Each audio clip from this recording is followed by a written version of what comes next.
afternoon, and welcome to StartupCincy's Startup Week. This session is the reflection session. If you happen to be in the wrong session, it's okay. Stay here. This one's going to be better. This one is presented by HCDC, a growth marketplace serving startups and early-stage companies here in Hamilton County, Ohio. HCDC makes growth easier for entrepreneurs by equipping them with venture coaches, making valuable connections, and tapping into valuable strategic growth research tools. You can learn more about HCDC at www.hcdc.com. Welcome. Again, my name is Alan Woods, and I am the co-founder and executive director at Mortar. In this session, we're going to talk to some amazing founders who are understanding the challenges and the growth that has to happen within their organizations throughout the times that we're living in today and just in general. As a founder myself, I understand what some of those challenges look like. We started Mortar 7.5 years ago here in Cincinnati with the premise of creating an atmosphere for entrepreneurs of color to be able to start businesses right in their own neighborhoods. We've had a lot of challenges throughout that process. Some of those challenges have been finding funding. Some of those challenges have been having additional founders that have left the organization to go start other things. But through it all, we have managed to continue to grow. My leadership has had to change throughout this process, and I'm sure that you're going to hear from the founders today how they have had to change and evolve as leaders, even before the pandemic. The pandemic has created several challenges for startups. It has created challenges in the workplace, in the job market, and a lot of the founders have created solutions to these challenges. So I am thrilled and excited to hear about some of their solutions in this process. This is going to be an amazing session. So if you don't have a pen and paper or your phone ready to take notes, please walk away for a second, go grab those things so that you can take notes and remember all of the things that you're going to hear. I guarantee that these founders are going to drop some gems for you. If you have any other questions about this process, please make sure that you're reaching out to StartupCincy. And as you're posting on Twitter, make sure that you're posting using that hashtag of StartupCincy. Next, I want to introduce you to a video feature. And this is going to be from the Boston Beer Company founder, Jim Koch. He's going to share some of his entrepreneurial journey. He's going to talk about some of the fears that all of us have during this process of starting or evolving as founders. But then he's also going to share what it looks like to really encounter those dangers with courage. And watch this, and we'll be back right after the video. Hi, I'm Jim Koch, the brewer and founder of Sam Adams. And the Sam Adams Brewing the American Dream program is a proud sponsor of Cincy Startup Week and of the rich entrepreneurial ecosystem in Cincinnati. Cincinnati is where I grew up, and it's where Sam Adams in some ways started. It's where I found the recipe for Sam Adams Boston Lager in the attic of my parents' home. For the last 27 years, we've brewed our Samuel Adams beers on Central Parkway at what is now the oldest operating brewery in the city.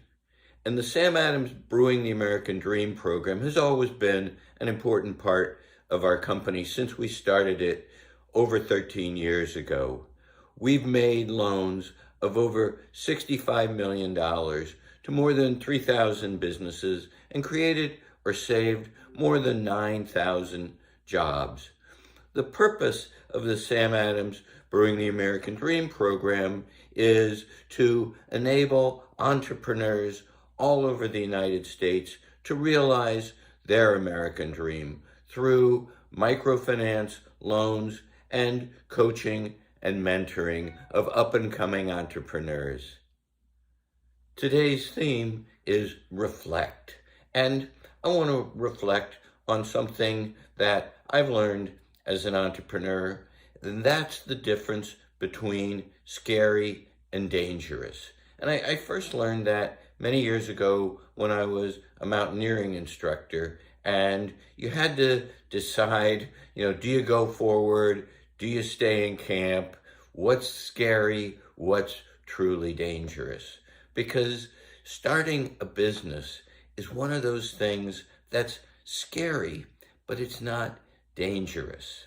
And we're always, stymied and find reasons not to do the things that frighten us, that give us a pit in our stomach, that, we feel like they're just scary and we don't want to do them. But as a result, we often continue to do things that, while they're not scary, are dangerous. And in the entrepreneurial context, the way that came to me was, I had a good job and I was making good money. It was safe, it was secure, but it wasn't really what I wanted to do. So I decided to quit that job and do this sort of scary, maybe even foolish thing 37 years ago of starting a very small brewery to make high quality beer, something that really had not been done successfully in the United States. And as I thought about my options, do I stay at this good job or do I take a risk? I realized that, taking what I thought was a risk and starting my own business was much less of a risk than staying in my sort of secure cocoon. Because while launching a business was scary, it really wasn't dangerous. Staying in a job that wasn't fulfilling, that I didn't really want to keep doing just because it was secure, that was dangerous. Because starting the business, the very worst thing that could have happened was the business failed, I lost all my money, I had to pick myself up and start over. But if that had happened, I wasn't going to be homeless. I was going to be fine. I would still have all the skills and capabilities that I started with, just the business didn't make it. All right, that's too bad, but it's not that dangerous. Dangerous would have been staying in a job that I really didn't enjoy, that really wasn't fulfilling, and wasting my life. Wasting your life is dangerous, but sometimes it's not scary. So all of us are here because we're willing to do scary things, but not dangerous things. So Startup Cincinnati Week is a great time to remind all entrepreneurs and entrepreneurs to be about the difference between scary and dangerous, and doing the scary thing that's not dangerous. And I certainly look forward to having all of you at our Samuel Adams tap room in Over the Rhine on Wednesday from 4:30 to 6:30. Some great beers, some great company. Cheers. Thank you, Jim, for all of your wisdom and sharing your years of expertise. It is definitely Samuel Adams' Oktoberfest season. I want to just put that out there for those of you who are at home day drinking. So next up, I want to present to you an amazing speaker who is going to share why it's so important right now to make sure that homeowners are able to find contractors to help them on their projects. A lot of us have been trying to figure things out during the pandemic, making some arrangements around our homes. Ladies and gentlemen, please put your hands together for Cecil Hogan of Renosi. Thanks, Alan, for the introduction. As Alan mentioned, my name is Cecil Hogan, founding partner and CEO of Renosi. I want to talk a little bit about my background and experience, which helped to form the foundation of the company. About 6 years ago, my wife and I were fortunate enough to purchase our very first rental property. The realtor we were working with at the time did a great job winning us the deal. We were all giving each other high fives. It was an exciting experience for us. The next step in our journey was to renovate the property as quickly as possible and then find a tenant to rent it out. We knew that the longer the property had sat vacant, we would be losing money on our investment. So time was of the essence, and we needed to hire a contractor fast. Well, things didn't go quite as planned, and this is where our troubles began. finding a reliable, budget-friendly, and immediately available contractor was extremely difficult. I remember at the time I would go to Facebook seeking referrals. I would reach out to family and friends asking, hey, who do you know? I would use Craigslist or one of those lead provider platforms out there. And I noticed that they all seem to have the same issues of either having to go through a middleman, such as a customer service rep or home advisor, limitations on how many quotes I can receive, no easy way of obtaining quotes virtually without the contractors having to come out to the property first, and no easy way of even comparing the bids and negotiating the prices that I did receive. So there was no mechanism in place for this. And I would waste hours upon hours a week having to schedule multiple contractors to come out to the property just so that they can walk me through their quote. For me, I like to obtain at least 3 to 5 bids before I hire a contractor, because it's really the only way to know if I'm receiving fair pricing or not. So that's 3 to 5 different contractors that would have to come out to the property, and I'm only going to hire one of them, so it was a waste of my time, a waste of their time, and the lead provider platforms out there really didn't address this issue. Fast forward, as I began to purchase more and more rental properties, I was learning a lot of lessons and getting more educated. And one of the things that I learned was that it wasn't just contractor services that I needed access to around property renovation, but I needed access to a whole range of services, such as being able to connect with lenders that would finance my renovation, being able to connect with insurance companies that would insure my renovation, just in case something went wrong. And something always tends to go wrong. Being able to connect with property managers that would find the tenants after the renovation had been completed, and a whole range of other services.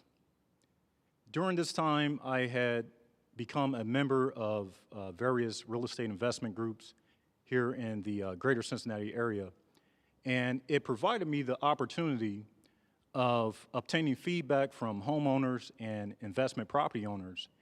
And I learned that there were dozens of folks just like myself experiencing these same issues. And it not only validated my own experience, but it helped me to validate the experiences of others. Now let's put ourselves in the shoes of a contractor for a moment. The contractors we were out speaking with felt the same regarding their line of work, that there was no centralized platform of services that they can go to around property renovation. So not only being able to bid on jobs and win jobs, but a place that they can go to access contractor insurance, a place that they can go to connect with local suppliers for available and discounted parts, a place that they can go to hire subcontractors so that they can take on larger renovation projects. And so after analyzing all this, I now knew what the big problem was. The consumer and contractor both had the same pain point. They both needed access to a centralized location of services around property renovation. So I teamed up with my co-founders with the mission of creating the nation's first true property renovation ecosystem. That ecosystem would be called Renosi, which stands for Renovate Easy. Now, we could have went in many different directions in how we were going to build out this centralized platform of services, and we really set out to understand what the consumer and contractors' needs were, and we began to differentiate which one of these services we were going to tackle first. We had sent out I think it was a survey to 1,000 participants, and from that, we had determined that we were first going to tackle the issue of homeowners being able to connect with contractors for all their renovation and repair needs. A little more than a year ago, we started the company, and since then, we've successfully bootstrapped development of both iOS and Android mobile applications, and we've quadrupled our user base throughout the greater Cincinnati area. We now have an active network of homeowners, real estate investors, property managers, and contractors. The launch for us this year was actually perfect timing. Because of COVID, a lot of people are deciding to work from home and take on large renovation and repair projects. However, they're still apprehensive about having multiple contractors come out to their property. With Renosi, they can still hire safely, and for contractors, they can still win jobs without having to put themselves at risk, without having to go to the house. There's about 16 million contractors in the US, and consumers spend roughly $475 billion yearly on home improvements and renovations. So there is a lot of activity happening in this industry, and a great need for Renosi. And it's really been exciting for us as a bootstrap company to see our progress and how many companies and people we've been able to help out so far. And here's how the platform works. It's really simple.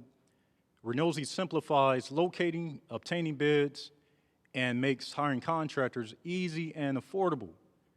No longer will you have to worry about hiring the wrong contractor and overpaying for property renovations that can leave you in a mountain of debt. This is where Renosi saves the day. Basically, the consumer, they download the app, they input a few details about the job, answer a few questions. They can upload pictures, videos, pretty much anything that describes the scope of work. Once the job is posted, contractors in the area will receive notifications that the job has been posted. They can review the scope of work. If they need additional details, they can chat one-on-one with the property owner right through the app. And within a matter of minutes, they can post a bid, and customers can receive several bids, and for contractors competing to win their business. The neat thing about Renosi is that it calculates the average bid price of all the bids submitted from contractors for that particular project. And contractors are able to see the average bid price. And this allows them to submit a more competitive bid. And what this does for consumers, it tends to keep the prices low. The benefit for contractors is that I think our approach makes us different from our competitors. That being, lead provider platforms out there, they tend to benefit only one side, which is the consumer. And we really set out to build a neutral platform for both the consumer and contractor. To give you an idea, property owners on Renosi actually receive ratings and reviews from contractors. So if you're a property owner that you may have a history of being difficult to work with, or you may have a history of not paying contractors on time once they successfully completed a project, contractors will be able to see this and then make a determination if they want to work with you or not. So it's really a neutral platform. Another benefit for contractors is that they can import their reviews and ratings into Renosi from other platforms like Google and Yelp. And the reason we allow them to do this is that when they come over to Renosi, we don't want them to have to start all over again in building their great reputation. Another benefit is that contractors often complain about having to pay for lead fees. 9 times out of 10, these leads don't pan out. They're not good leads. And with Renosi, there are no lead or finder's fees. And at the end of the day, contractors are our business partners. We want them to be profitable, be able to have a better quality of life, and be able to take care of their families. And some of the popular projects that have been posted on Renosi have been full kitchen, bathroom remodels, full room additions, flooring installations, roofing, handyman jobs. Pretty much anything that needs to be done around a house has been posted on Renosi. The app is free for consumers, and contractors only pay a small subscription monthly. Just go to Renosi.com, that's RENOZEE.com, where you can get a link to download the app, or you can go directly to Google Play or Apple Store to download the app directly from there. If you ever have any questions or simply want to provide feedback or have suggestions, we would love to hear from you. Our phone number and email is provided on the website. If you ever have a project that you want to get done around the house and you just don't know who to call, we would love to help you out.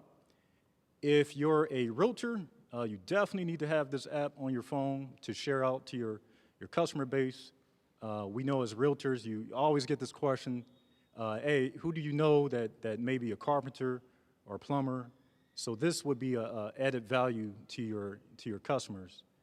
And I want to thank everyone for your support. I want to thank Paul Fisher and HTDC for providing me the opportunity of coming on here today and sharing my story. They do a lot of great things for the startup and small business community, so thank you. Thank you, Cecil. One quick question before you leave. If you could go back in time a year and give yourself one piece of advice, what would that advice be? That is a good question. One piece of advice. Well, the first thing, I knew that it wasn't going to be easy. And the best advice I can give, thinking back, I would say, because founders were always in the trenches, and I would say take time, schedule time for yourself, whether it's, reading a book, spend time with your family. We can sometimes get really engulfed in what we're doing because we're trying to make it work. But I find that if you take a moment to reflect, spend a little time outside of the day-to-day grind, it's going to be beneficial and impactful to what you do in your business. So, perfect. Thank you very much. Again, that was Cecil Hogan of Renosi. That is some excellent advice that I have also tried to incorporate into my life, especially in the last 18 months, just because there are so many challenges, and we've somehow managed to find time in the last 18 months. So thanks again to Cecil for that inspiring information that can help us to get our homes in order. Next up, for those of you who've been watching anything in the media regarding the Great Resignation, those of you who are employees or employers may find yourself in a new position that you didn't expect to be in. Dr. Rachel Angel has a solution for this by fixing this supply and demand challenge that employers and employees are experiencing during this process. This is Dr. Rachel Angel of Piro, and she is the CEO. Okay, Alan, that's a great introduction. Thank you very much. So what I want to do is I definitely want to talk about Piro and how it got started, but I also want to address this employment issue and talk about some of the challenges that are not really being brought to the forefront as it pertains to employment. And I think lastly, a big thing on reflections is learnings. What did I learn? What do I have to watch out for moving forward? Because, as long as you're within a startup, a company, and that company is growing, not only is a company growing, but you are growing with it. So I want to just make sure that I'm having that conversation as well. So the first things first. So Piro stands for Pure Hero. Why did I name that? Why is it what it is today? The reason I created this application had a lot to do with my experience as a young adult and having to grow up working a full-time job while actually going to school and the challenges with that. And in my household, I actually was the only one in my household. My mom lived in North Carolina and my dad lived in New York. And so the challenge was, where do I get my direction from? Where do I find out, where do I go next after high school? What opportunities are out there for me? And so by happenstance, I was introduced to pharmacy, and I ended up getting my doctorate in pharmacy. And so I went from working a full-time job to working as a pharmacy technician to being a pharmacy intern, and then eventually a pharmacist as I graduated college. But, going from a high school student to a pharmacist, there was a whole process in between that. And I think that sometimes we forget that there is a pathway and a process that needs sometimes to be communicated, especially to a generation where the information is in their phone, but sometimes it's not always in their household. So I wanted to be able to provide that same opportunity to communicate pathways, to communicate opportunity, and to get young people in employment. So let's transition. So we talked about this huge supply and demand issues. Alan hit on it for a second. Hey, so now we hear employers talking about, hey, we can't find employees, and if we do find an employee, they're not qualified. So we're going through 100 applications just to get 10 people to come work for us, and I can explain to you how expensive that is for employers today. So the real issue is that we don't have qualified people. The way that we often talk about our employment shortage is that we have all these people that are willing, ready to work, and qualified to do the work, and they're just sitting around waiting for us to convince them to come and work. And it actually isn't necessarily the case. If you look at the data, young people have been increasingly disengaged from employment for a while now. So 1 in 5 young adults are not in employment, education, and training. And if you look at 1998, 66% of young adults were in employment. They were expecting by 2028 that would fall to 51%. It actually fell to 44% last year. So when you look at the issues, the issue is in the fact that we are not developing and transitioning young adults properly, and we're not making the investment that we once made.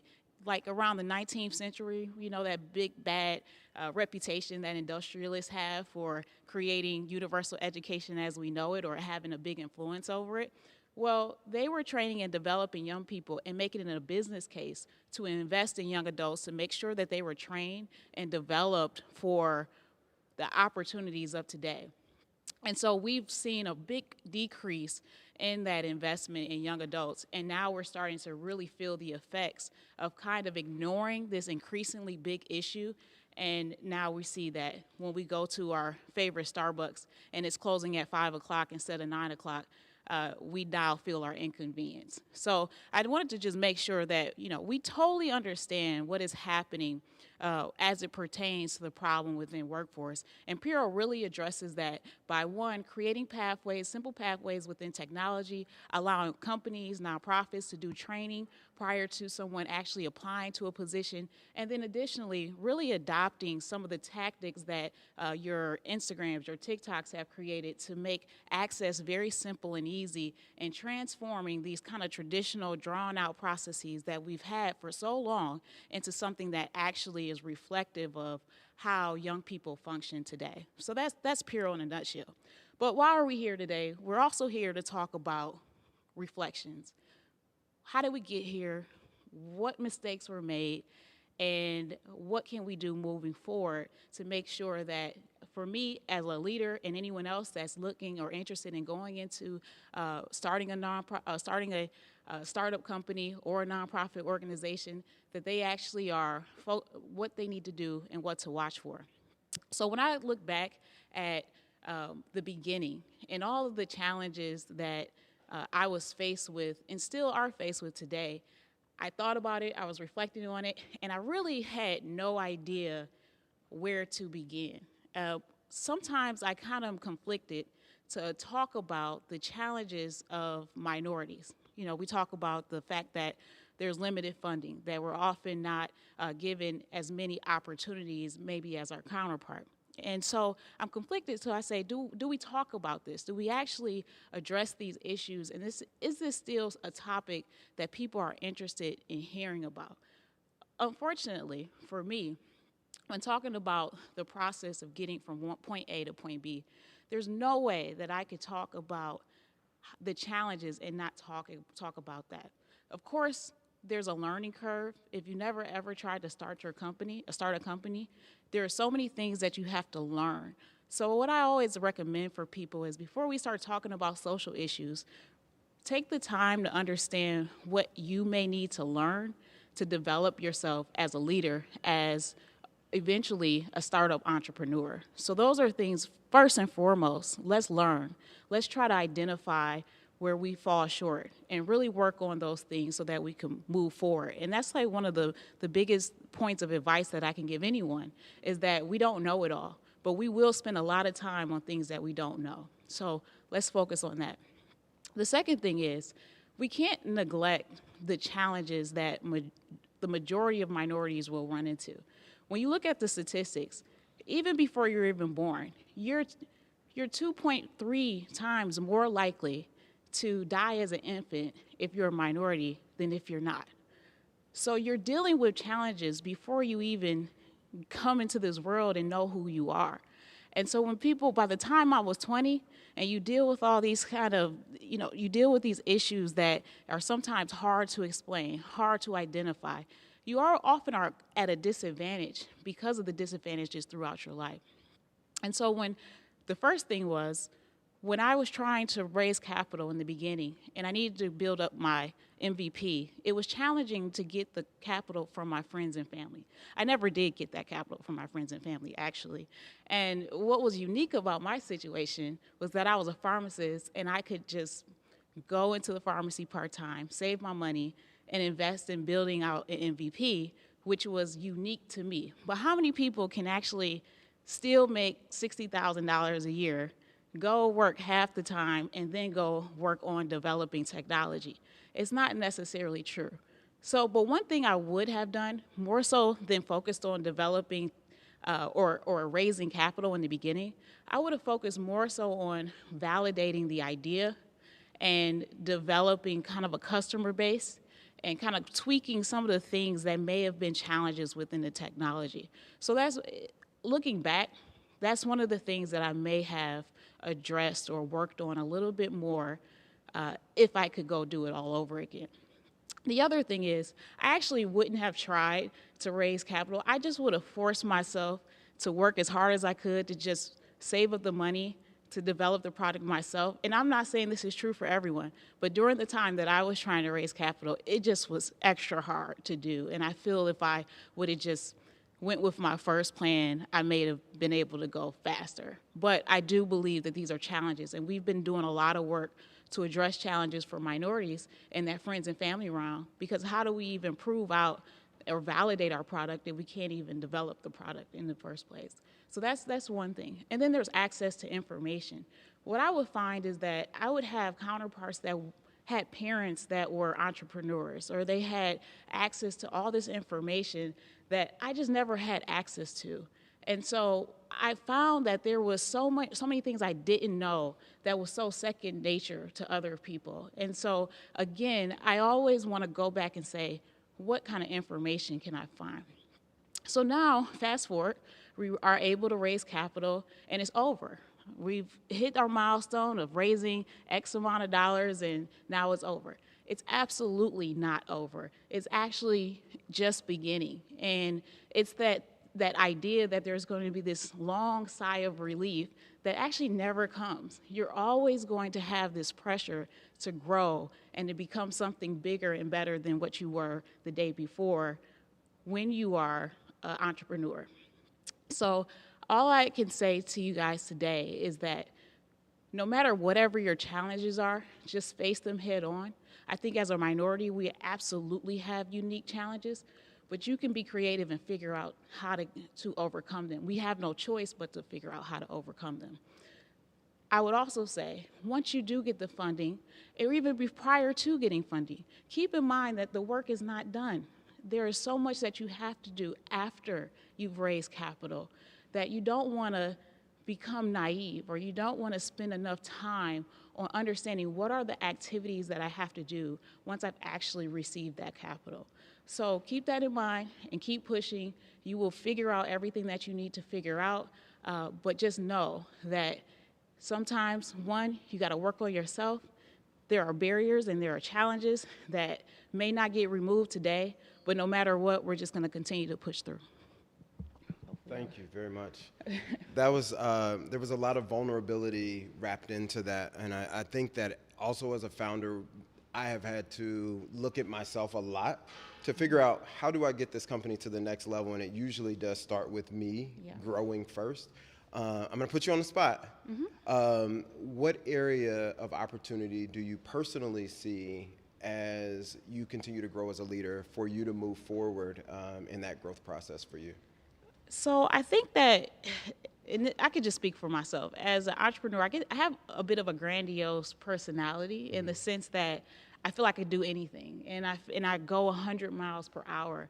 But sometimes it's just not about going 100 miles per hour. It's about slowing down, really understanding what your next steps are, because it's not about taking 100 steps. It's about taking 10 very planned and well thought out steps. That's excellent. Yeah. Thank you. Thank you again. Thank you. And again, that was Dr. Rachel Angel with Piro. And you can find out more about her. Just do your Googles. You will definitely find articles and such about her. Next up, as we consider the thoughts and challenges that leaders have in this environment that we're in, a lot of times people are trying to figure out how do they get to a seed round, or how do they find the right team. You know, as Dr. Rachel mentioned, finding those people to put around you is often one of the most valuable things that you need to figure out when you're putting this team together. One of my favorite basketball players of all time, Allen Iverson, always talk about the fact that he never won a championship because they didn't build the right team around him. And we're going to talk to the CTO of Pay Theory, Eric Folkert, who is going to share his thoughts on what it looks like to enter seed rounds and also what it looks like to build the right team. Thank you. Thank you. So, hi, I'm Eric Folkert. I'm the CTO of Pay Theory. We're inclusive payments for a diverse world. And so what we do is we do credit card and ACH processing, kind of like what Stripe does. But we also have a cash component where you can go out to over 65,000 locations across the U.S. and pay for an online transaction there. So we'll be announcing next week that we're closing out our seed round, and so I kind of wanted to cover some of the kind of high-level topics. And I think one of the big things that you hit on right there was team, and that's sort of my core fundamentals is really looking at who's on your bus and who you're working with on your team. And so when you say your team, there's a couple of different teams that you need to think about. And the first part of that is really your core team of individuals you have. You know, who are your co-founders? What are their skill sets? What do they bring to the table? How do you work together? Who's the finance person? How do you interoperate? And that's really critical. And I think that's something that a lot of people talk about it, but they discount is really going out there and recruiting your team. You know, this is my third time out raising funds. And I'd like to tell you that each time it gets easier, and it doesn't. What's gotten easier each time is going out and finding the right team because I have the network of people. You know, one of the reasons I'm here today doing this event is because I want to meet more people because I might need them on my team someday. So, you know, on your core team, you know, when you go to start fundraising, you want to think about who's going to be your financial wheel person, right? Who's going to handle the spreadsheets? Who's your pitch person? Who's going to go out there and actually pitch the VCs? Who's going to do the presentation? You know, who are the doers on your team? Who are the tech people? How are you going to build your MVP? Those are all hypercritical parts of it. You know, the second team that is really vital, and I think that people look at but don't really realize, is your legal team. So your startup to be taken seriously, you're going to have the right lawyers, and you're going to have a lawyer that is reasonable enough to tell you when you're right and wrong. You're going to have a lawyer that hopefully is well known enough that other lawyers know who they are and respect them, so that when you start getting negotiations, they don't try and push you around or take advantage or do other things. And they're going to help you out with all of the minutiae kind of in that deal. And so when you start looking at lawyers, they're a big part of your team. Make sure that you gel with them. Make sure they have the background. Make sure you work with them. The other thing that people don't think about as much, and I'm very particular about, is who is your design team. And this is something that I think people either put too much or not enough effort into, but it's the idea of who's building out your company's brand, your logos, and your deck. You know, I'm very fortunate here at our team. You know, Blake and our team goes to, you know, obviously our T-shirts and such, but you know, you need to have a good-looking pitch deck, a good-looking website, and other materials, because like it or not, people are going to judge you on that. That's what they're going to see first, right? If I'm going to go and reach out to a VC on the coast, or I'm going to go wherever, they're going to look at how my stuff, and it's a human thing. They're going to look at it and say, hey, this looks great, or it doesn't. And then they're going to start to look at the content and stuff in there. And so As you start thinking about kind of your core team there, those are some of the areas that have helped make it a little easier as we've gone out and raised funds, time and time again. So that's one of the first areas with it. The second part of it is really trying to make it simple. And when I say make it simple is you need to be ready to go out there and engage with these VCs at the speed and pace that they want to engage with. And in fundraising, we've gone out, when we close our round here, we'll probably have talked to literally over 100 VC groups, which means my co-founder and I were on at least 100 video calls doing these pitches. And some people are interested, some aren't. But the question is, what are you going to do when they are interested? Are you prepared? Because they're going to look at you and they're going to judge you on that as well. And so they're busy, you're busy. You need to make sure that you have those things in place. So you need to have your deck ready to send out. You need to have a one-pager ready to send out. You need to have your financials. And if you have trouble with your financials or you're not very comfortable with it, go out and find someone on your team to have that ready in there. And you need to have all of your corporate stuff in place. So hopefully your lawyer and other people have helped you go through, set up your company. Hopefully you're on Carta. And then you've set up a deal room and you have this in there.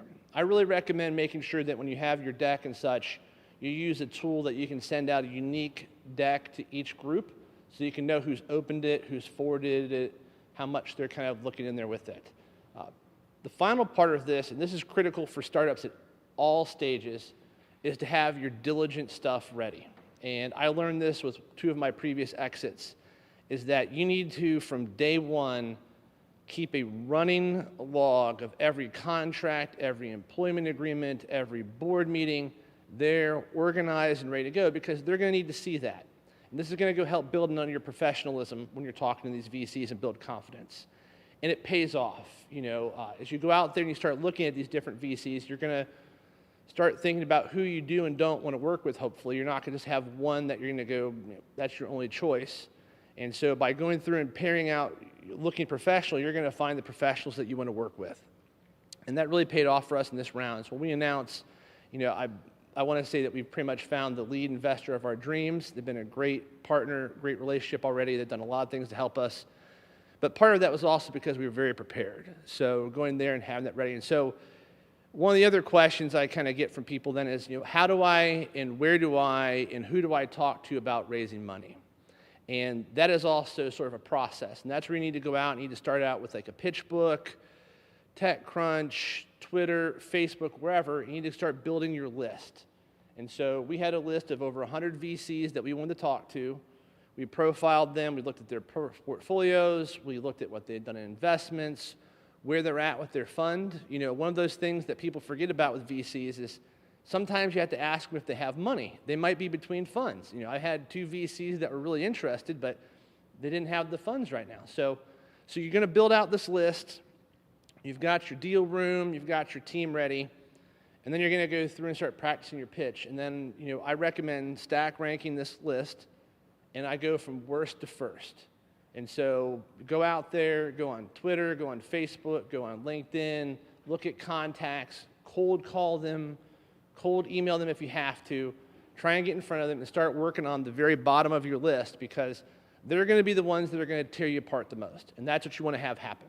We went out, we talked to the first 15 groups that are on the bottom of our list, and they came back with a lot of objections that we never thought we would have heard of. And that was good. And helped us work through so that as we started going up our list, as we started going and talking to more of the people that were in the bands that we wanted to talk to, we were ready. What about blah, blah, blah? No problem. This is how we solved that problem. One of the biggest challenges we had was the whole idea of cash. People couldn't think of this idea of someone running into a Family Dollar or Dollar General to go pay for an online transaction. They kept thinking it was a debit card or some sort of a card they would load and a balance in this. And as we worked through the list, we realized that the best way to describe it is what we called remote cash acceptance. And once we figured that out, it just started to roll with everybody. And they're like, oh, we get it. You're taking money over there.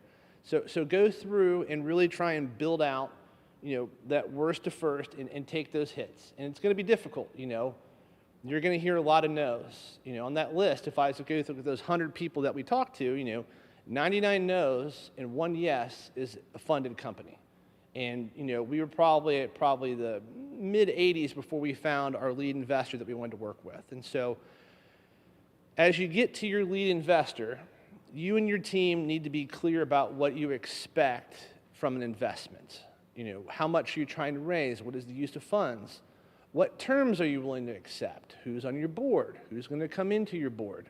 Are you willing to let people be on your board? Are you willing to go accept certain covenants? Make sure you're educated on these things in advance and that you have sort of a general idea of valuation, what type of financing note you're going to take, what control you're going to give them the board. And that's going to be really critical. That's going to drive the future of your company. And that's going to depend on if you're raising money here in Cincinnati or if you're raising money on the coasts. And so I've raised money here in Cincinnati in the past, and I've raised on the coasts. People have different terms. And I think that a lot of people in the Midwest have a lot more of a drive for board control and board seats and such. And so we did not give up any board seats on our current raise. Our lead investor actually didn't want one. They talked to us and they're like, you and your co-founder have done this before. We don't need to do this. We have another group that came in here that's in the Midwest, and they're great, but they wanted a board observer and a bunch of other items. And so we were very clear. We're like, okay, we'll let you go through and do that and such. So we knew what we wanted, and we knew what we were willing to take from that partner. And so you do these things, and you get kind of that point, and you get there and you realize, okay, we're close, we're ready to do it. You're still going to hit into some potential other challenges with this. And one of the other areas that I would tell you to really try and think about is what type of a close you're going to do. And when I say what type of a close you're going to do, that has to do with when you get the money and how you move forward. And so there is a close where you get all the investors together, everybody negotiates the paperwork, and then you close it all at once, and everyone funds at that time. And the challenge with that is that if you don't have pre-existing funding, or if you don't have some other stuff in place, it's hard to go through and kind of keep working on the company. The other challenge you get into is that you're going to spend a lot of time on lawyers bickering about what all of those different groups want to have in those documents. And so we were very fortunate. We did a rolling close. And so our lead investor came in, they funded us, we went through and then started going out and getting the other groups. So we were able to get going and get more team members in there and such. And it's worked out really nice for us. The other advantage of the rolling close is that once you kind of set the paperwork, it's very hard for other people to make demands. Like, well, it's signed, we can go back, we can talk to them, we can do it. And so go through some of those kind of key points, you get to that sort of final part there, and then you're going to realize that the easiest thing that you've done as a startup was raise money.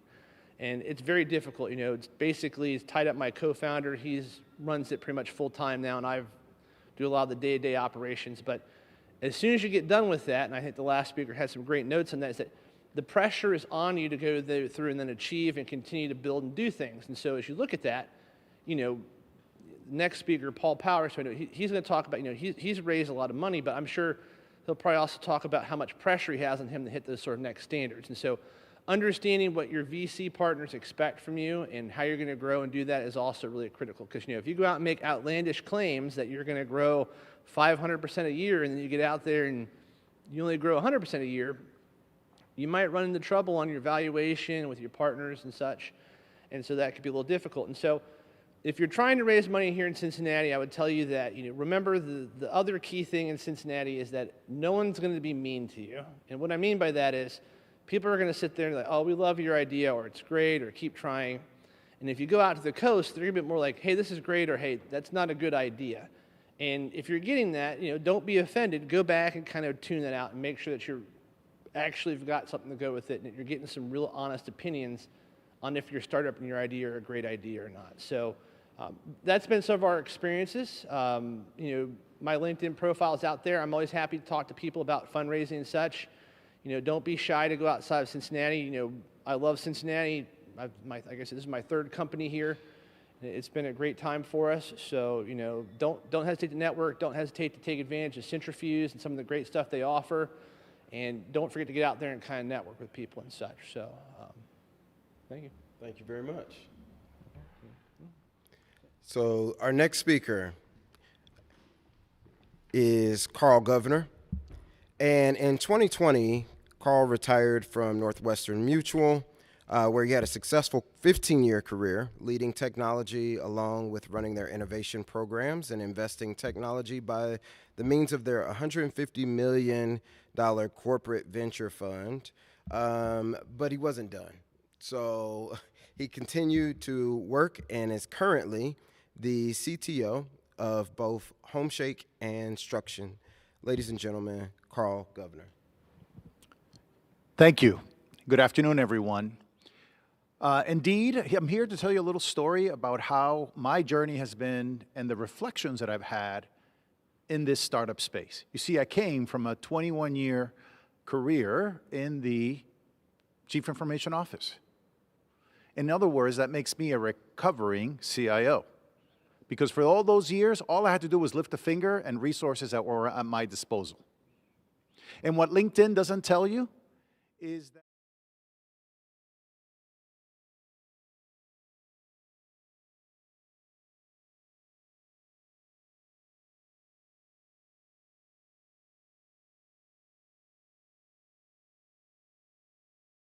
I grew up in Latin America, and I understand the cultural nuances that exist across the American continent. Today, while I am focused as a CTO at Struction, building great software to provide services to our commercial subcontractors, and I'm also the CTO at Homeshake. And if you have a home in Cincinnati and you want to buy or sell those properties, check out Homeshake. They have a great product where you can save a lot of money. But let me ask you a question about perspective, and I'll throw this picture out there for you. And if we had a room full of people, normally I would engage with them and ask them, what do they see? So what do you see out there in the online world? And the answer that I think you're giving me is, well, it's an upside down picture of the world. And my answer to you is that indeed is your reflection and your perception of what you see. But if you really pay attention, there's actually silhouettes of animals and silhouettes of people and other shapes that you see in this picture. But you see, we've all been trained, and the mindset that you have is that that's really an upside-down world. Well, that it is to you. But what about the people that live in the southern hemisphere? To them, they're on the upside of things. Because you see, culture has taught us that the world has a right side up and a right side down. And I'm going to use perspective to help you understand what my journey has been to build world-class engineering teams for startups that have been able to scale. So let's get started. So you as a startup, when we heard some amazing stories today, you as a startup have an idea. And that idea, you see that there's a need in the market, there's customers that want it, you want to build an MVP, and you get started. And how does that journey go? Is it a straight line? Well, no. It's actually a very, very difficult path. A path that has issues with product and marketing and funding, and we've heard stories today about fundraising and other issues that you're going to have to overcome. But that story eventually has an ending. And that ending leads you to an idea, an MVP, a launch, that all of a sudden you start to see traction and product solution fit, and eventually product market fit and scale. And we all go through this journey, going from friends and family to angel investors, perhaps a seed round, a Series A, and eventually get that idea to launch. That looks like a very complicated idea, but indeed, it's the reality. But is it? Isn't the reality more like this? Because who's there to help you? You cannot see the future. You cannot see what's going on. And indeed, you're going to have to surround yourself with people and technology, and in particular, engineering resources, in particular for those that are not tech founders, is something that is very difficult to find and very difficult to trust. And I'm here to tell you there's a few myths that you're going to have to overcome to deal with this. The first one being that you need a large team in order to get started. And while indeed, if you want to build a large team, teams of 10,000, 50,000, and 100,000 people for your startup, you're going to have to go to India or China because that's where you have those numbers of people. But typically, you start with one or two really good engineers that are going to help you build that product. And for that, you need quality over quantity.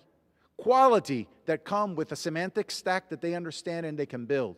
Because you see, there's a lot of technologies out there for you to make decisions on. And if the engineers have an understanding of that semantic stack, you'll be one step ahead. Secondly, another myth that exists out there is the fact that, especially accelerated during this COVID pandemic, is that distance is no longer a problem. But you see, even with the ability to work remotely, there are cultural nuances. There are differences between people. And you cannot transmit empathy and feelings and body language and other things through a Zoom call.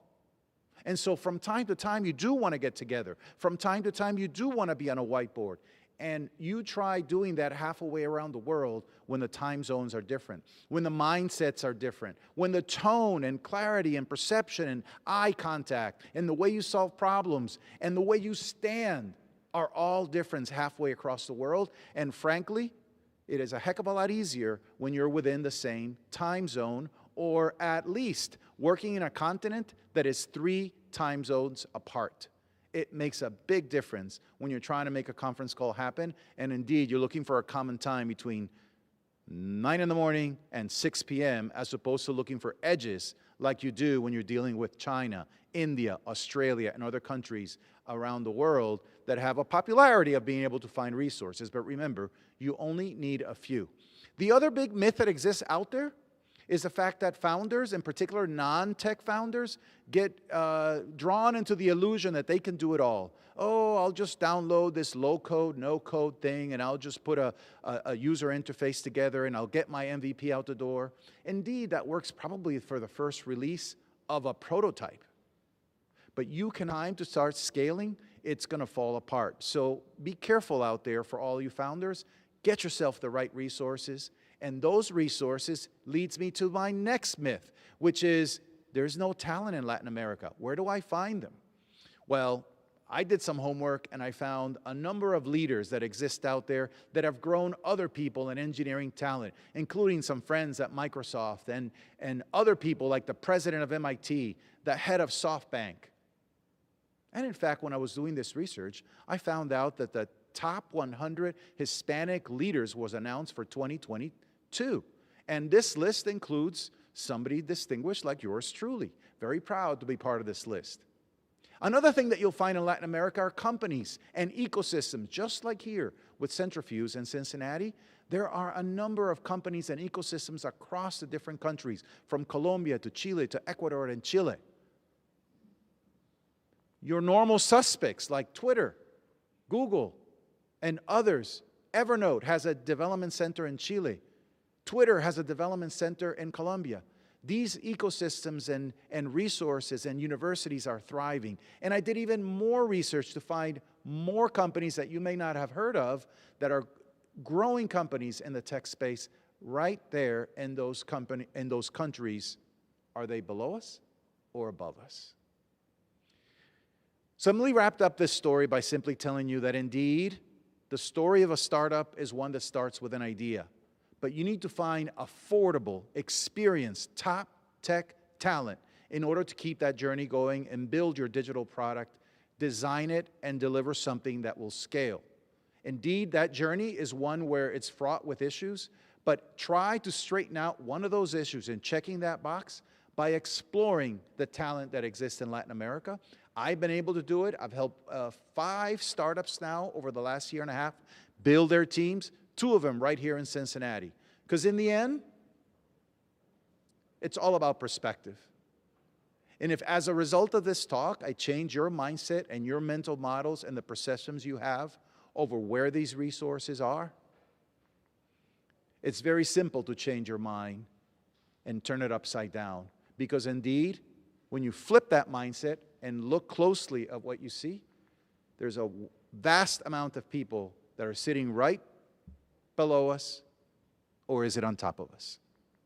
Look me up on LinkedIn and I'll give you a hand. Thank you very much. Thank you, Carl. So I have several questions. I got a lot of insight from that. Okay. I love the conversation about perspective. So I started my journey as an entrepreneur as a photographer, and I've always been taught that when you're about to take a picture, you have to walk around the subject so you can see it from different positions, so you can know what it's going to look like from different places. So I love that thought of perspective. What has been the biggest challenge for you in sharing your perspective with other people, and is there a way to change people's minds if they don't want to adapt to the possibility that there are dual truths? Yeah, well, it plays a role in that I do speak Spanish. I grew up in Caracas, and I understand the cultural nuances. But, you know, within our American continent, other than language differences, we're very similarly culturally. When you compare that to, and I've traveled to India, I've traveled to China, I've been in Indonesia, Malaysia, looking for resources there at scale, it is a vastly different world and a vastly different set of cultural norms that get in the way of a Zoom call. Whereas within the American continent, we have found that much of those cultural norms, we can adapt to them, and we're actually quite similar despite the language difference. Because there's no doubt about it, it is a different language. Yo te puedo hablar a ti en español y tú no me vas a entender, right? You have no idea what I said. But indeed, there are highly educated resources with the right tech skills. And let's face it, the world of tech is a world that's in English, and if you study technology and you grow in that world and you are building digital product, the Google manuals, the Amazon manuals, the Azure manuals, they don't come in Spanish. They're all in English. And one last question. As there are many founders and CTOs that are looking for kind of their second act, what advice would you have for someone who is kind of re-entering the startup world, maybe coming from corporate America? If you're coming out of the corporate world and getting into the startup space, get used to getting into the details, get used to getting your hand dirty, get used to being scrappy, getting the gritty nails, and don't think that things will happen for you automatically. And also, advance the ball forward and don't sweat the little things. It's just going to happen. Thank you. Thank you. Appreciate you. Thank you. Absolutely. Thank you. Again, that was Carl Governor from both Homeshake and Struction. And again, I want to remind you that today's Startup Reflection Session is presented by HCDC, a growth marketplace serving startups and early stage companies here in Hamilton County, Ohio. HCDC makes growth easier for entrepreneurs by equipping you with venture coaches, making valuable connections, and tapping into valuable strategic growth research tools. For those of you who are looking for more information, please log in to www.hcdc.com to find out how they can assist you in your growth process. Next up, I'm really excited about this particular conversation. This is Irina Phillipova from Electrada, and she is the COO. Thank you. Thank you, Alan, and really a big shout out to Centrifuge and StartupCincy for this opportunity to share reflections. You've heard from some of the amazing founders and CEOs and leaders of startups in our ecosystem, and really we're fortunate to have this ecosystem, to have these partners in Centrifuge and in other startups across the board. Today I wanted to talk about really three things with you, with the audience, building quite a bit on what prior speakers have already shared. The first thought that I have, reflection that I have, is that it's important to join a company whose idea is timely, whose time has come, and who has found its marketplace. The second theme I wanted to touch on would be around integrity in following promises and fulfilling those promises, and really doing what you said that you would do. And the third topic that I wanted to reflect on is really around building a winning team. So firstly, the idea whose time has come.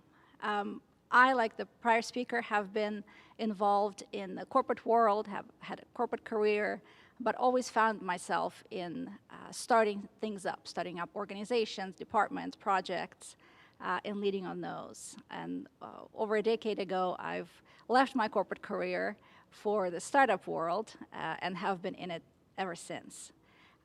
No two ideas are the same, and everyone starts the entrepreneurial journey because they fall in love with the idea. And sometimes they fall really hard. Whether the idea has market potential or not gets proven out quite quickly. So if you're able to raise that Series A initial funding for your company, or even the friends and family initial round or angel round, that means that your idea is probably timely and there is market for it. So please do follow what you're hearing from your potential investors and advisors and founders of the company when they reflect on whether or not your argument and your investment thesis makes sense. We are very fortunate at Electrada because we are in a market whose time has come, and we're a company with a very unique value proposition whose time also is here. Electrada handles everything that organizations need to power electric vehicles.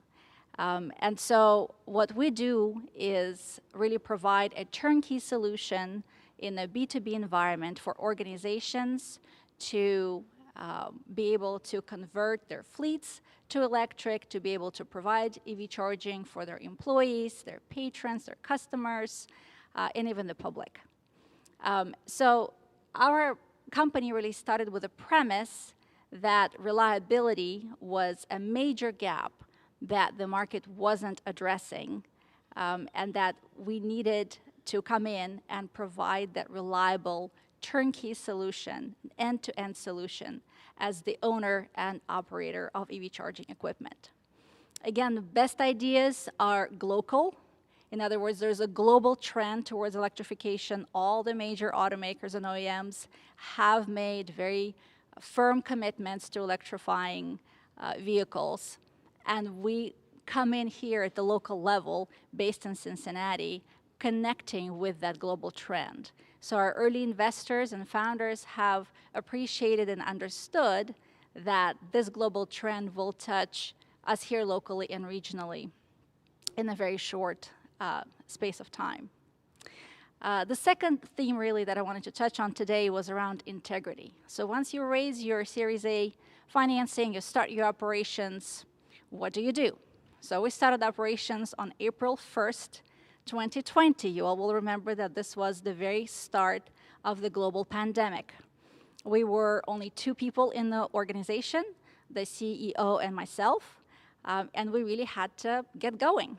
We couldn't use the fact that there was a global pandemic going on and just decide to wait it out and see how it goes.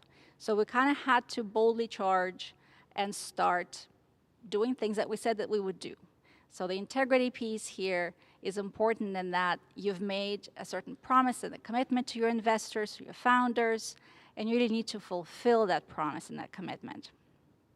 And so little by little, we began building out our tech stack, building our offering, putting the first chargers in the ground now just over a year ago, and really fulfilling the electrification promise for our region.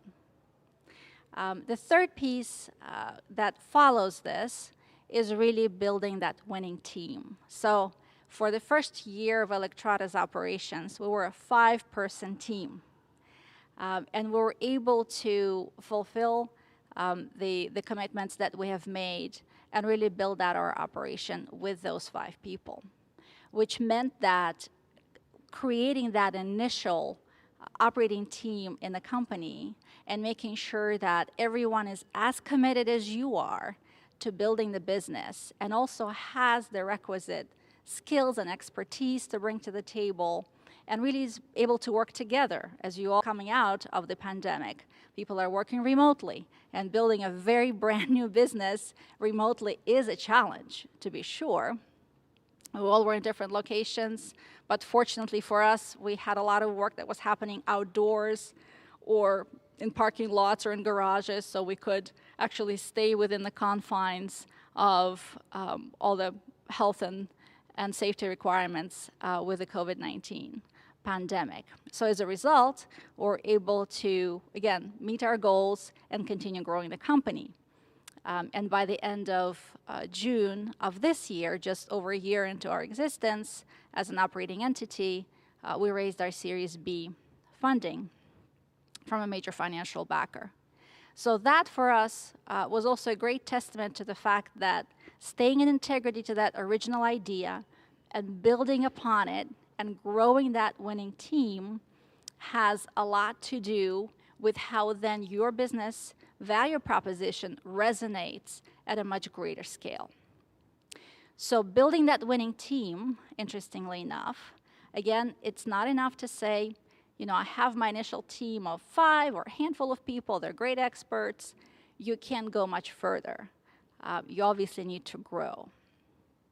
Interestingly enough, a few years back, Google ran a very, I would say, fascinating project across all of Google's global businesses, Project Aristotle, that found the key to a winning team, to a high-performing team. They looked at all kinds of backgrounds, departments, levels of expertise, teams that were in Latin America, in Asia, in North America, in Europe. It really compared different skill sets. And they found only one single common denominator to winning high-performing teams. And that was psychological safety, which meant that within any team, within any group of individuals working towards a common cause, towards a common mission, what was the most important was the ability to express dissent or disagreement without any fear of repercussions. That everyone's opinion was welcome, that anyone's idea was valuable, and that having that diversity of ideas and opinions meant that the team got stronger over time. And of course, we pay a lot of homage to diversity and inclusion, but oftentimes we forget what that actually means when we are involved in the day-to-day business. What that actually means is that you listen to people with whom you may not agree. You take the challenge on board sometimes. Whether it's constructive or not, the time will tell. But you allow space for everyone to be themselves, to fully bring their ideas to the table, to share with their colleagues, and really build that camaraderie and that sense of openness in your team and your organization. And this is where we find ourselves today at Electrada. We've tripled the size of our team. We're now a 14-person strong team, plus a few interns that rotate through our organization and work with a lot of local universities, with UC to bring their great interns to be part of the team. And of course, we continue to grow. So in doing so, as we go through those phases of growth, remaining in integrity, continuing to grow that psychological safety, and also remaining true to that original idea whose time has come, and always sense checking that the market is there for all the different permutations of that original idea, I would say is an important, those are all important elements to our ability to succeed over a long run. Thank you so much for that. And I definitely have questions for you.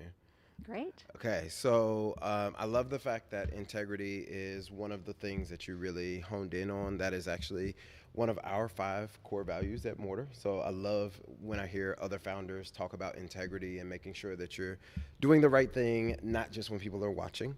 And the other thing I wanted to kind of ask about was when you're building that team, you mentioned making sure that you're finding people who are as driven and passionate about the mission or the thing that you're building. And in every interview, everybody's always just as passionate and driven. How do you know how to kind of weed through those people in that hiring process? Alan, thank you. I love that question. I love the question about people at all times, and this is a very timely one because we are in the employees market right now. We're not in the employer's market right now. So the first thing that I would say is that be upfront about what role you're hiring for and what kind of a company you are. Be upfront about your mission, your values, what you're looking for. A lot of times startups, again, don't have time to write a proper job description or really think it through. So I would say state it up front. Don't spare any time, because people who are interested, they will read your entire job description, your entire posting, and they will then connect.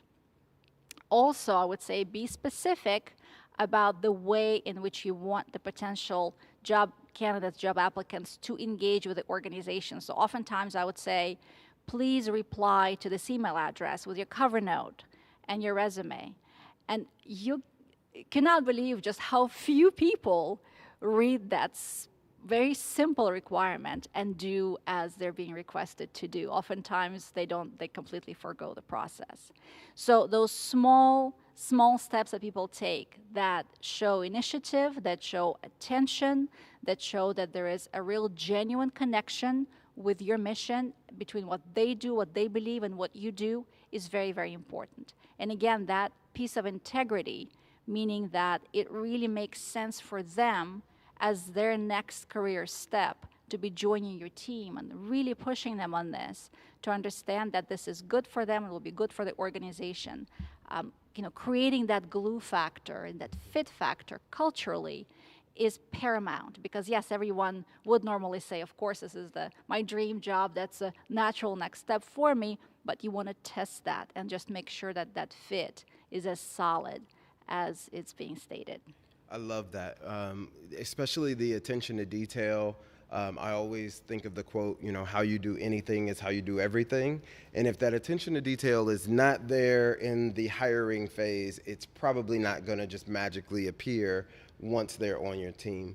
What is, last question, what is the one thing that you would encourage employers to think about as we're in a different market right now and employees tend to have that power in their hands? What's the one flexibility type of tip that you would offer?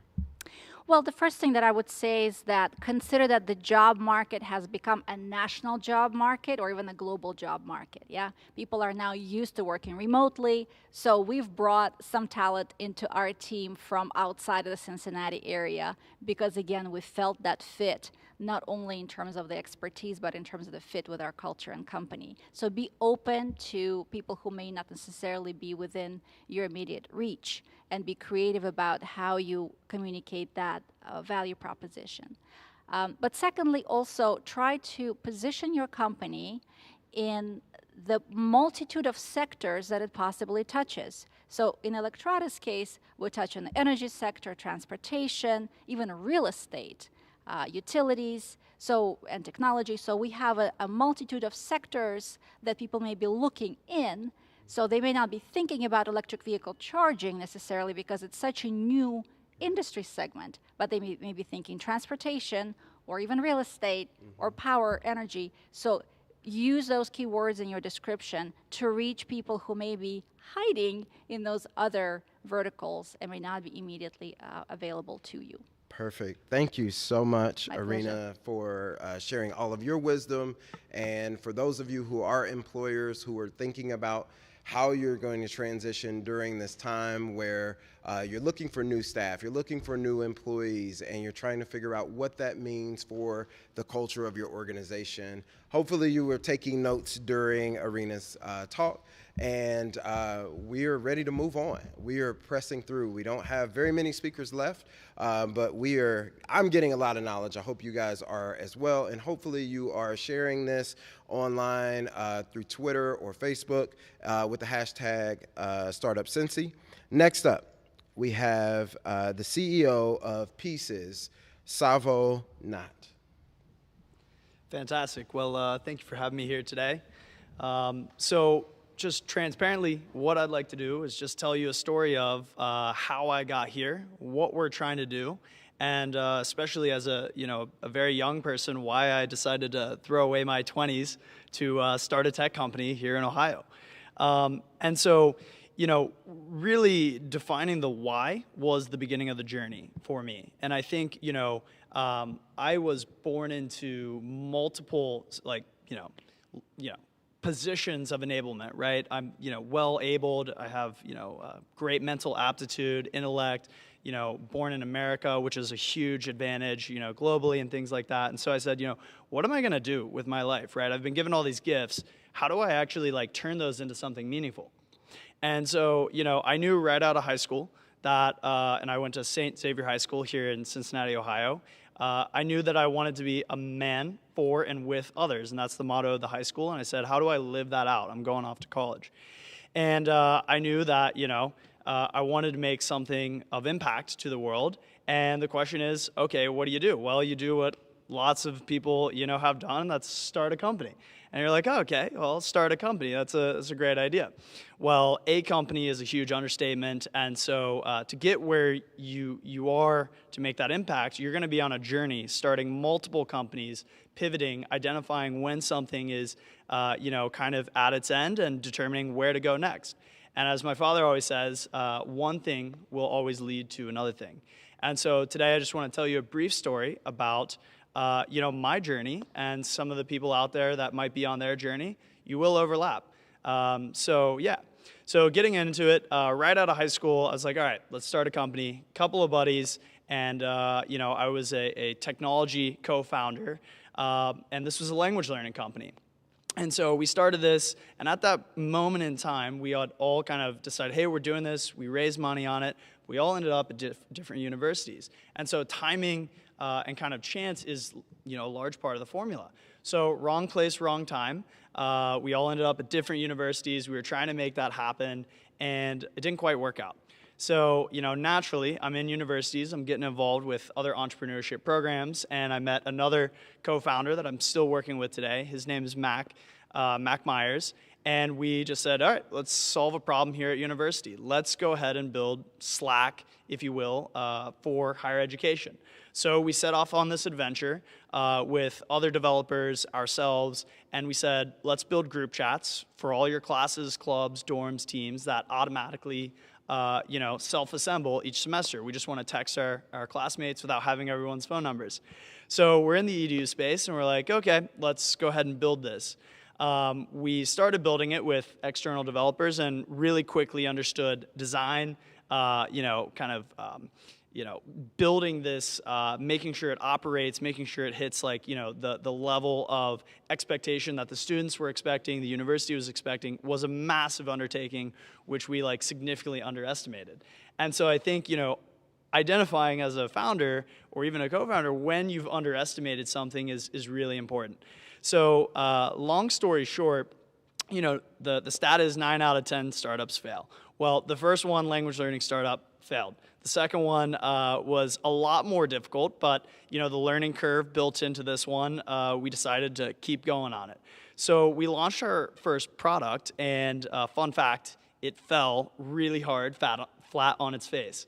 And so, I was like, wow, this is going to be a lot harder than we had thought. And we sank a serious amount of money into it, a serious amount of time and effort, and it hit us, right? And so we said, okay, how do we respond, right? And the question is, with regards to that pivot, that response, that's up to you. And so long story short, I took it upon myself the last 2 years of college to rebuild this from the ground up. And, what that looks like is diving in deep. Yes, I was, computer science major, and I was doing entrepreneurship and design and things like that, but that does not qualify you to build a university-grade software product, right? And so you really start to learn this when you get into the weeds of it. So nevertheless, I graduated a year early from Miami University, and I said, this final year, I'm going to do literally nothing except write code for this platform, and that's exactly what I did. And so, I would code at night, and then, of course, during the day, I had internships. We were trying to build the team, and really, one of my goals has always been duplicate yourself as fast as possible. So I did that for a year straight. Write code, grow the team, invest in the team members, duplicate myself as much as possible. So, after the fact, the product was rebuilt from the ground up, and actually, one of the processes of that was my roommate and I, Brian Lambert, we had decided, okay, we're going to try and build this in a summer. We'll build proof of concept, see what happens. That worked out well, and so, dedicated my senior year to it and said, let's really try and make this happen. And so, although I had many allies at Miami University with regards to selling this, navigating kind of the requirements to build a product like this, is still very difficult to raise money and sell to universities. Long sales cycle, ed tech is, difficult, etc. But what I did start to get good at is a solution to this classification of problems where you have a lot of data, and that data is moving very fast. So high volume, high velocity. And I happen to be doing this in a limited compute environment, such as a web browser. So we said, okay, we're going to make a pivot, and what can we take away from this company that we just started without total losses, right? Development framework, excuse me, called runtime. And so we said, how can we make something of runtime? And also, how can we have an eye on the next pivot, which is, going to be the product inevitably to be built? And so we said, we have this great underlying technology capability. It's a high-performance development framework. What are we going to build next? And so we kind of just sat down, everyone looked around the room, and we said, let's not focus on how people are communicating, aka email, these chat apps, things like that, but let's focus on what people are communicating. And to the day, really that's one of two things. That's a message or an entire file. And as a creative, as a developer, as a designer, there's so many things in between those two kind of materials. And these are called file fragments. So in between Mesh My Campus, which is the first company, and Pieces, which is the current company I'll get into shortly, we partnered with a company called Electrada. And we wanted to identify a file fragment that would bring great value to the Electrada consumers. And this was a configuration file fragment. And so we built a product in between called CloudSync. And all CloudSync did was effectively take a file fragment out of Electrada, send it up to the cloud, and re-inject it on another side so you have the same configuration on multiple computers. And we said, okay, this worked out. We turned a profit on that. That was really great. But how can we do this for literally everything on the operating system, all the pieces that you interact with daily? And so, we said, what is a piece? Well, quite simply, a piece is something you might copy onto your clipboard. So if you're a designer, it's artboards, layers, color palettes, blends. If you're an animator, it's a frame or a transition. If you're a developer, it's a code snippet or a stack trace. And then, it goes on and on and on. And in a very simple term, if you're building a PowerPoint, you copy a slide, you have a file fragment on your clipboard. So we said, how do we stabilize these things, send them over the wire, and bring them back? So we got into it, and with the last budget really left over from Mesh My Campus, Runtime, and CloudSync, we said, let's build a proof of concept on these file fragments, stabilizing them, enriching them, making them shareable, searchable, savable, and re-injectable. And so we did that. We dumped all of our money, remaining money, into this work, and we said, okay, we can do this. It worked out. Let's go ahead and build a company called Pieces around file fragments. And so, you start to see over this journey, you have these natural evolutions of dealing with data, building a really large team, identifying okay, we've put enough resources into this, it's time to pivot, or it's not working, and really being honest with yourself. And so they say 9 out of 10 startups fail. And that's, if you define that, that's a startup, which is a idea that fails. But if you take it upon yourself as a founder or as a founding engineer or a co-founder, you can actually significantly increase those odds. Because for an individual, if they try again and try again and try again, you will hit that natural evolution, and something will, hit the intersection of timing and just right place, right time, to where something like Pieces can really take off. And so, I think that the law of large numbers that's really at work is think large and just keep being at bat. And then also, the other thing too is, especially in our space, when we're pioneering kind of file fragments and Internet of Native applications, these are really, really hard problems, right? And so I think the assumption should be, if you're a founder on this journey, that it is possible, and there's not a problem that hasn't been solved out there.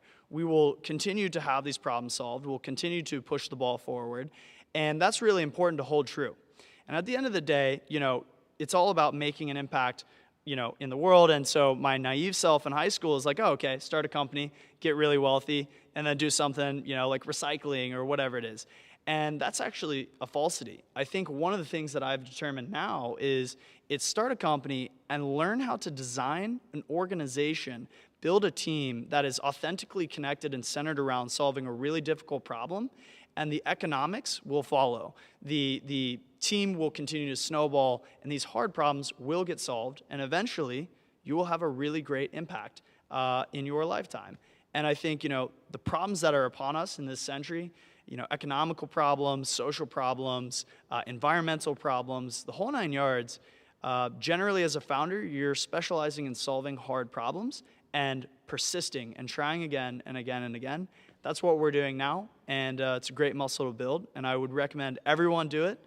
The journey doesn't stop. So yeah, thank you for hearing that little blurb of what I did, and yeah, hopefully you took something from it. So I only got fragments of what you said. No, I'm just Yeah, kidding. no, that's great. Love that. That's perfect. But as you're thinking about, you mentioned, and lots of people have mentioned, kind of building that right team, and that's a theme that continues to come up today. And it seems to be a reflection that a lot of people are having. So when you think about building the right team, how do you know when you find the right person, for one, and then how do you know how to relinquish some of the control? Because I know that for me personally, that has been a challenge. If I bring someone else in, sometimes I have to remind myself to get out of their way because they're doing things maybe not exactly how I would have done them. So what is your experience with that, Ben? I hold true that my job is to work for my team, and my job is to duplicate myself as fast as I possibly can. An individual will only scale so far, and you have so many things going against you. You have time, you have your health, you have just right place, wrong time, et cetera, et cetera. So many variables. So if you duplicate yourself as fast as you can, and you hold that true as your core mission, people will understand that you're investing in them. And the right team members are the team members that identify when you're making an investment in them, and they consciously decide to make an investment back in you. And if you hold that true, now you're thinking in terms of we, and you can solve a lot of really hard problems. Definitely. Speaking of hard problems, as you think of scale and what that looks like for you to continue to grow when you go from one company to two company to whatever's next, what's your biggest fear with scale? My biggest fear is that you hit a scale, but the pillars that hold up that scale are limited. I want to create a solid amount of pillars, so if one fails, you have many holding it up. And I think that that's a really important thing is, building a really solid structure with many foundational points, because the reality is several will fail. And I think, at scale, you want to achieve scale with these pillars in place. And that doesn't start with you, it starts with the team and we. Perfect. Thank you very much, Savo. Yeah, cheers. Thank you. Great. Savo mentioned that he is wasting his 20s building this company. I definitely wasted my 20s doing lots of other things that were not as productive. So congratulations to Savo for productive waste of time. Next up, we are bringing to the stage Paul Powers, who is the CEO of Fisna. Hello, thanks for having me. I can't tell if this is on because I can't hear any noise back. All right, so I'm Paul, founder of Fisna. We started about 5 years ago. He wants me to sit down, so I'm going to do that. Fisna is short for physical DNA, and we take essentially data about the physical world, and we turn it into code so that software can understand it. You can do search with parts, etc. We've had the luck and fortune of being able to raise several rounds of funding over the past few years, and especially in the past year, of the 86 million we've raised to date, 76 million of that was in the past 12 months, and the two rounds were within 4 or 5 months of each other. And I remember a friend of mine, after the latest round of funding, calling me up on the phone and saying, like, "Congratulations, Paul, you've made it." I remember, and I called him back because it was a text message, and he said, it's kind of a stupid statement for a few reasons. So first of all, I didn't make it. It was there's a lot of people in this company. And secondly, I made what? I made a big commitment to grow very, very rapidly to people who are putting other people's money into our company. And that's a commitment to take seriously. We didn't make it. We just started, right? We just embarked on the next chapter. And that's true every time that you raise funding, right? And so as a company that's been through quite a few rounds, I thought I might kind of share with you what it's like to go through that. I could sit here and talk a lot about Fisna, and trust me, that's my favorite thing to do. But I think that it might be more interesting for those of you who are listening at home to know, what insights I can share. Keep in mind that I'm a student myself, and by no means am I a mentor. I think an important lesson to keep in mind is the moment that you stop thinking of yourself as a student, you're not a mentor, you're obsolete. So keep that in mind. So just take everything I say with a grain of salt. Our journey was like this. When I had the idea for Fisna. I didn't know if it would work or not. It was a complicated series of equations that we had to turn into code that would allow models and 3D objects to make sense to computers. And there are a ton of use cases for it in engineering and supply chain, et cetera. But how to actually make that work was an unknown thing to me. We didn't know how exactly we were going to do it. We had a very strong hypothesis, but we didn't have a roadmap, and no company had done it before. So the first thing I did was spend a ridiculous amount of my own money. I, until very, very, very recently, was probably oversharing here, but I went $300,000 in debt to start Fisna. Before that, I had zero debt in my life. I went to university over in Germany. It was free. I always had a company that I was running to pay my way, so debt was a foreign concept to me until I started this company. And I say that because a lot of people are really good at this disease called excusitis. So they always have a reason why they're not starting their company. And what I tell people is, one thing that we all have in common is that we're all going to die, right? And that sounds a little harsh, but it's true. We all have an expiration date on us at some point. And you only get to live one time. And you're going to, maybe not if you're an entrepreneur, might be a little bit less than this, but your average person is going to spend about a third of their life sleeping. And the rest of that time that you're awake, if you're running a company, a lot of that's going to be working. So why work for somebody else doing something that you don't love, doing something you're not passionate about? And then that's the story of your existence. That's the alpha and omega of what you've experienced here on Earth. It doesn't make sense. So I didn't come from a means. I didn't come with a giant check on day one to get started, but I did anyway. Now, it was a stupid risk because easily could have failed this company. It came very close to failing at the beginning because I almost ran out of money completely before I got the algorithm to work. But we were successful. And we raised our pre-seed and seed. We didn't do it institutionally. We raised it from private individuals. The first little bit of money was from people who knew me and were like, okay, I kind of feel sorry for you putting so much of your own time and money into this thing. Maybe I'll help you out a bit. And then eventually we had something that made wealthier individuals take notice. We raised our Series A in 2019. To put it in perspective, we started this company in 2015. It took us 4 years to get from starting the company to actually raising institutional money. And we actually had several offers. We had offers from VCs on the West Coast and the East Coast, down south, and the process was a nightmare. I pitched well over 100 times. And eventually, when the term sheets came in, it was time to choose. Luckily we had the option of choosing what term sheet do you want to accept.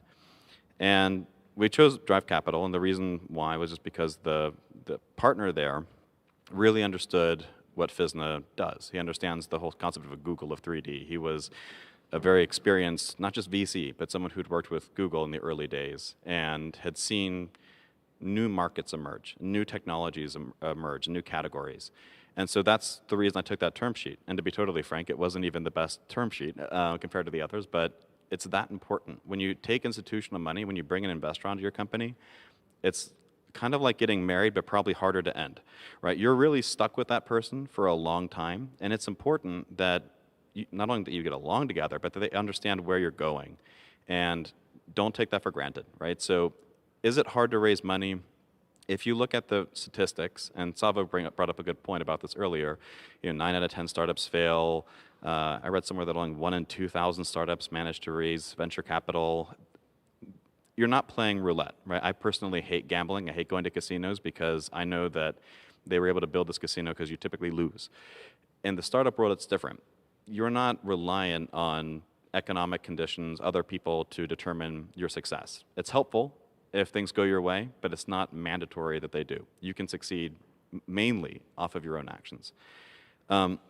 Anyway, so Series A was challenging, but we eventually were able to raise that money. And about 3 months after we raised that money, my co-founder suddenly died. He passed away of a heart attack, and I remember I was actually about to get on a plane to Tokyo to go to an important sales conference, and literally almost as I was boarding the plane, I got a text message saying, "Don't go," and I turned around and came back. That was on a Sunday. The next day, on Monday, I drove up to our Cincinnati office, told everybody, let them have the day off, drove up to Columbus, told the office up there, told them to take the day off, and was devastated. I didn't know how our company would survive. Most people I talked to said, if something like that happens, you should expect about a third of your company to turn over. About a third of the people are going to get scared, they're going to leave, and they'll leave, and they'll find something safer. And no one did. And the reason why no one did, and goes back to the same skill set, if you want to call it that, that made Series A possible, which, by the way, is not all that different from Series B or Series C. The only difference between them is how much money you're raising, what the valuation is, and to some extent, what the expectations are from a product maturity perspective, et cetera. So if you're able to raise an A, if your company's successful, raising a B, raising a C, it's not going to get harder. It'll be different, but it won't be harder. The most important thing is, how do you raise money? How do you pitch an investor? And the truth is, it's not all that different from pitching a co-founder, from pitching an employee. There's an old adage that says, if you want to be successful in sales, you have to believe in your product. And I think that if you're a founder and if you're going to be a successful CEO, you have to believe not only in yourself, but much more importantly, in the vision. You have to believe in what you're doing. And if you're not motivated, you can't motivate others. If you're not inspired by what you're doing, you're not going to inspire others. And if you are, others will follow. And I don't consider myself to be the most charismatic person on earth by any means. But I'm very passionate about what we do. And our team believes in what we do. And that's what drew the VCs to us. That's how we were able to raise the money we were able to raise. I wish I could tell you it was a simple trick, that it's like, oh, you got to use this pitch deck versus that pitch deck, or say these magical words. Those are tactics. But at the end of the day, if you really believe in what you're doing, if it's your reason for getting out of bed in the morning, if it's the thing that gives you purpose in life, and you can tell that story and get others excited about it too, you'll hire the right team, no matter how hard it is to hire right now. You'll raise the amount of money that you need, and if you have tragedy in your company, you'll overcome it. Instead of having 1/3 turnover, we had exactly 0. 0 people left the company after our co-founder passed away. And even though a lot of people were worried that that might be the end, we were able to actually hire an extremely talented CTO to help with the company, who we were able to recruit out of Google. He was in the office of CTO at Google Cloud, and convinced him to take an 83% pay cut and move across the country to join our Ohio-based startup.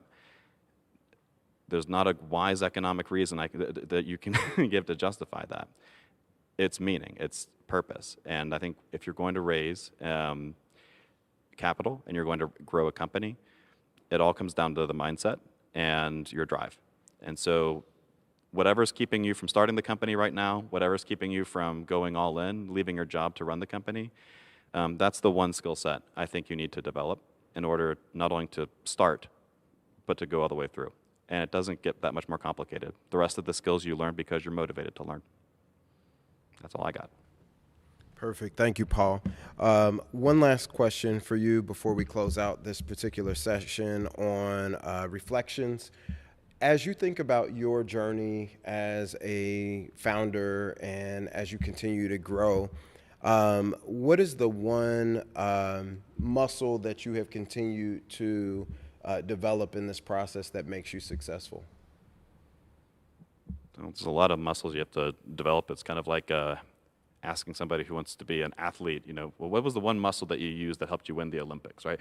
Mm-hmm. You have to be well-rounded in a lot of ways. But I think that the reason, what drives you to be a successful Olympic athlete, which, by the way, you can probably tell from looking at me, I'm not exactly an Olympic athlete. I'm using this as an analogy.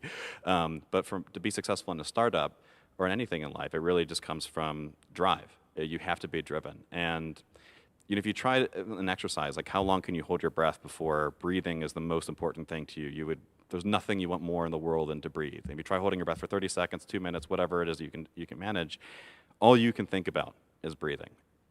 And when you can get to that level of desire for success and that level of passion for what you're doing, I think success sort of becomes inevitable as long as you can maintain that.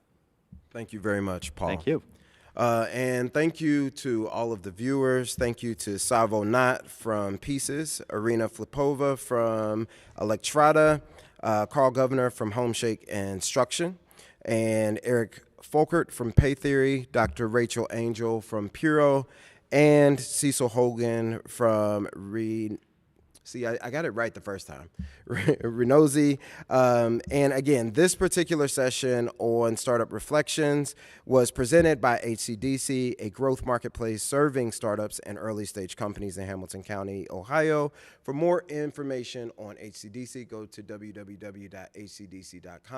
Again, my name is Alan Woods from Mortar, based here in Cincinnati. If you want more information on how Mortar is bringing equity to entrepreneurship, please visit our website at www.wearemortar.com. Thank you guys and enjoy the rest of StartupCincy week.